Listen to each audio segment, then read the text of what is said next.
Welcome to crypto market pulse. आपके साथ मैं हूं अयाज। क्रिप्टो मार्केट से आज की बड़ी खबरों के साथ चलिए देखते हैं आज के टॉप हेडलाइन। वीकेंड की रैली के बाद बिटकॉइन में गिरावट, प्राइस $14,500 की रेंज में। रशिया का सबसे बड़ा बैंक स्बरबैंक क्रिप्टो ट्रेडिंग लॉन्च करने की तैयारी में। गोल्डमैन सैक्स लॉन्च कर रहा बिटकॉइन ETF। वॉल स्ट्रीट पर क्रिप्टो को मिल रहा बड़ा पुश। यूएस में क्लैरिटी एक्ट फाइनल स्टेज में, ज्यादातर डिसएग्रीमेंट्स हुए रिजॉल्व। जेपी मॉर्गन की रिपोर्ट। वीकेंड की शार्प रैली के बाद बिटकॉइन फिर से $14,500 की रेंज में आ गया। गिरावट की वजह रही यूएस ईरान के बीच एस्केलेशन का खतरा। यूएस फोर्सेस ने कल ईरान के कार्गो शिप को कैप्चर कर लिया, जिसने माहौल को फिर से टेंस कर दिया है। बिटकॉइन वीकेंड के हाई $78,000 से इस वक्त 4.5% से ज्यादा नीचे है।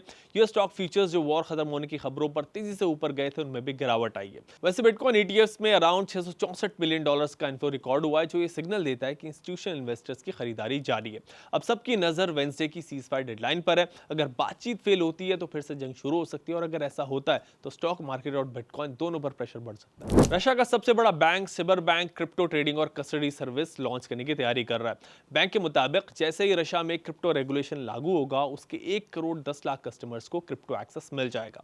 बैंक ऑफ रशिया के ड्राफ्ट के मुताबिक आम इन्वेस्टर साल में $4,000 तक के क्रिप्टो खरीद सकते हैं। दुनिया के सबसे बड़े इन्वेस्टमेंट बैंक में से एक गोल्डमैन सैक्स यूएस में अपनी बिटकॉइन प्रीमियम ETF लॉन्च करने जा रहा है। यह फंड इन्वेस्टर्स को बिटकॉइन एक्सपोजर देगा और साथ ही ऑप्शन सेलिंग के जरिए इनकम जनरेट करेगा। जेपी मॉर्गन चेज ने एक रिपोर्ट में कहा है कि यूएस में क्लैरिटी एक्ट अब फाइनल स्टेजेस में पहुंच गया। बैंक का कहना है कि लॉ मेकर्स और रेगुलेटर्स ने आपस में बातचीत कर अपने ज्यादातर डिसएग्रीमेंट्स रिजॉल्व कर लिए। वॉर खत्म होने की खबरों पर बिटकॉइन $75,000 का रेजिस्टेंस ब्रेक करके $78,000 तक गया था, लेकिन अब वापस से $14,500 की रेंज में आ गया। अब जब तक बिटकॉइन $75,000 का रेजिस्टेंस दोबारा से वॉल्यूम के साथ नहीं तोड़ेगा, तब तक नए लॉन्ग पोजीशंस थोड़े रिस्की हो सकते हैं। अगर आपके पास पोजीशंस हैं तो स्टॉप लॉस जरूर लगाएं, क्योंकि अगर यूएस ईरान के बीच एस्केलेशन हुई और $73,500 का सपोर्ट टूटा तो 71,000 से 72,000 तक की गिरावट हम यहाँ देख सकते हैं। क्रिप्टो ट्रेडिंग पर अगर आपका कोई डाउट हो तो हेल्पलाइन नंबर पर कॉल कर सकते हैं।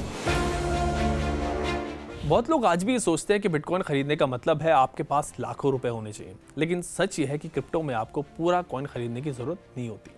आप बिटकॉइन का छोटा सा फ्रैक्शन भी बाय कर सकते हैं। 500 रुपए, 1000 रुपए या फिर उससे भी कम अमाउंट से शुरुआत यहाँ पे पॉसिबल है। इसका मतलब क्या हुआ? क्रिप्टो मार्केट सिर्फ बड़े इन्वेस्टर्स के लिए नहीं, रिटेल इन्वेस्टर के लिए भी ओपन है। ये फीचर नए लोगों को लर्निंग का मौका देता है बिना बड़ा रिस्क लिए। आप स्मॉल अमाउंट से मार्केट को समझ सकते हैं, साइकिल्स देख सकते हैं और अपनी स्ट्रैटेजी बिल्ड कर सकते हैं। लेकिन एक बात याद रखिए, छोटे इन्वेस्टमेंट का मतलब ये नहीं कि रिसर्च भी छोटी हो। क्रिप्टो मार्केट पल्स का कहना है कि कॉइन का साइज नहीं, नॉलेज का साइज मैटर करता है।